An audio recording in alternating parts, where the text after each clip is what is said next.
mais la parole du Seigneur demeure éternellement. Salut les bien-aimés en Jésus-Christ et bienvenue à With New.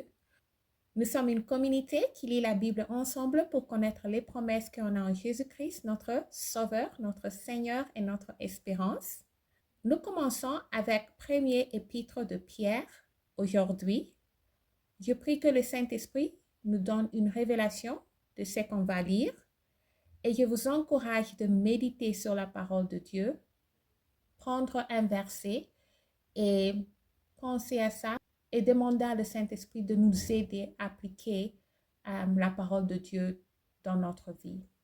Alors, on commence avec chapitre 1, adresse et salutations. Pierre, apôtre de Jésus-Christ, à ceux qui sont étrangers et dispersés dans le Pont, la Galatie, la Cappadoce, l'Asie et la Bithynie, et qui sont élus sans la préscience de Dieu le Père, par la sanctification de l'Esprit, afin qu'ils deviennent obéissants et qu'ils participent à l'aspersion du sang de Jésus-Christ. Que la grâce et la paix vous soient multipliées. Action de grâce au sujet de l'espérance du salut. Béni soit Dieu, le Père de notre Seigneur Jésus-Christ, qui, selon sa grande miséricorde, nous a régénérés pour une espérance vivante par la résurrection de Jésus-Christ d'entre les morts, pour un héritage qui ne se peut ni corrompre, ni souiller, ni flétrir, lesquels vous êtes réservés dans les cieux.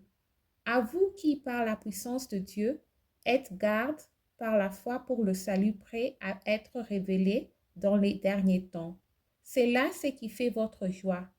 Quoique maintenant, puisqu'il faut, vous soyez attristés pour un peu de temps par diverses épreuves, afin que l'épreuve de votre foi, plus précieuse que l'or périssable, qui cependant est éprouvé par le feu, ait pour résultat la louange, la gloire et l'honneur, lorsque Jésus-Christ apparaîtra.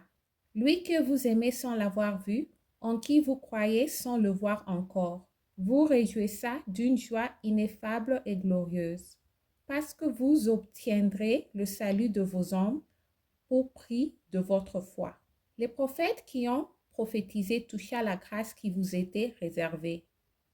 On fait de ces saluts l'objet de leur recherche et de leur investigation, voulant sonder l'époque et les circonstances marquées par l'Esprit de Christ qui était en eux et qui attestait d'avance les souffrances de Christ et la gloire dont elles seraient suivies. Il leur fut révélé que ce n'était pas pour eux-mêmes, mais pour vous, qu'il était les dispensateurs de ces choses, que vous ont annoncé maintenant ceux qui vous ont prêché l'Évangile, par le Saint-Esprit envoyé du ciel, et dans lesquels les anges désirent plonger leur regard.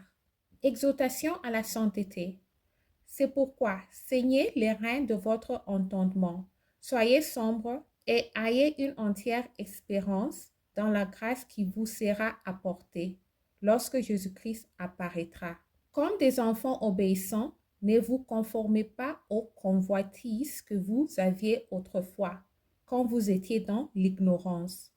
Mais puisque celui qui vous a appelé est saint, vous aussi soyez saints dans toute votre conduite. Selon qu'il est écrit, vous serez saints car je suis saint.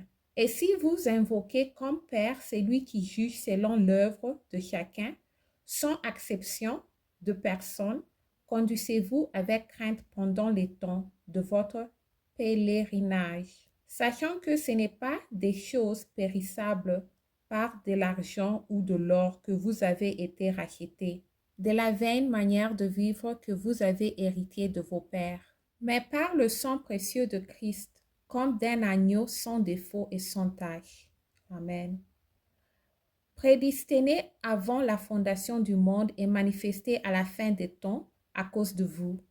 Amen. Qui par lui croyait en Dieu, lequel l'a ressuscité de mort et lui a donné la gloire, en sorte que votre foi et votre espérance reposent sur Dieu.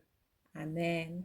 Ayant purifié vos âmes en obéissant à la vérité pour avoir un amour fraternel sincère, Aimez-vous ardemment les uns les autres de tout votre cœur, puisque vous avez été régénérés, non par une sémence corruptible, mais par une sémence incorruptible, par la parole vivante et permanente de Dieu. Car toute chair est comme l'herbe, et toute sa gloire comme la fleur de l'herbe. L'herbe sèche et la fleur tombe, mais la parole du Seigneur demeure éternellement. Et cette parole est celle qui vous a été annoncée par l'Évangile. Amen. Merci Jésus-Christ. Merci d'avoir lu ensemble. J'améliore mon français en lisant la Bible. Demain, on continue avec chapitre 2. Restez en Jésus-Christ et shalom.